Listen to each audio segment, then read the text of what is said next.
Mon nom est Isaac Laflamme et Daniel Baudouin.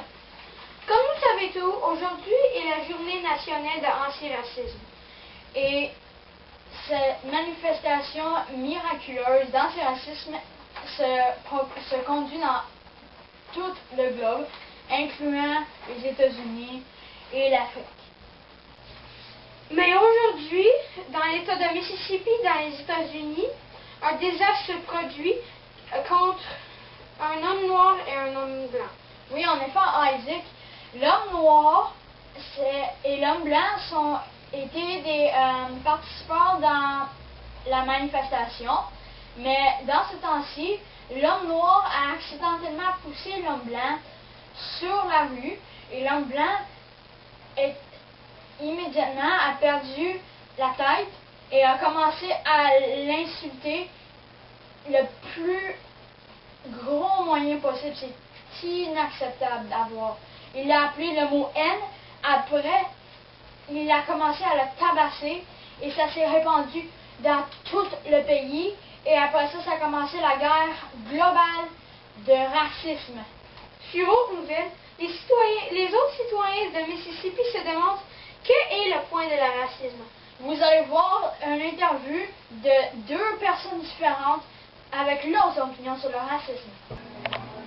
Je trouve que le racisme est une chose très commune entre les Noirs, mais elle peut aussi prendre action contre les Juifs, les Asiatiques, les Bouddhistes. Pour vous, qu'est-ce que le racisme? Le racisme, pour moi, c'est une chose très terrible parce que c'est une forme de discrimination envers les personnes pour des raisons que ces personnes-là n'ont pas de contrôle. Une personne qui naît noire, elle n'a pas décidé de naître noire. Une personne qui est née dans une famille juive, elle n'a pas décidé de vivre d'être née là. Quelqu'un qui est né en Amérique du Sud, elle n'a pas choisi d'être né là. Donc, faire de la discrimination pour ça, je trouve ça très injuste. Merci. Et voilà, voici vos commentaires sur le racisme. Tout le monde, des personnes trouvent qu'ils peuvent saisir le racisme. Mais est-il vraiment possible? Voici quelques trucs pour vous-même pour essayer de saisir le racisme. Numéro 1. Quand vous perdez la boule, ne commencez jamais à faire de la discrimination envers quelqu'un. Sinon, les choses vont s'empirer et la situation va être incontrôlable. Numéro 2. Respectez les autres personnes comme vous aimez être respecté. Numéro 3.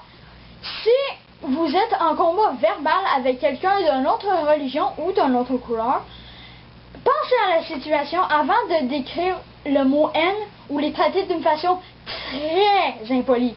Disons, si vous êtes contre un noir et vous êtes blanc, essayez pas de dire le mot haine. À la place, essayez d'être le plus respectueux possible en essayant de contrôler votre... comment je pourrais dire ça? Votre mal dedans, votre mal que vous ressentez là. Essayez d'être poli.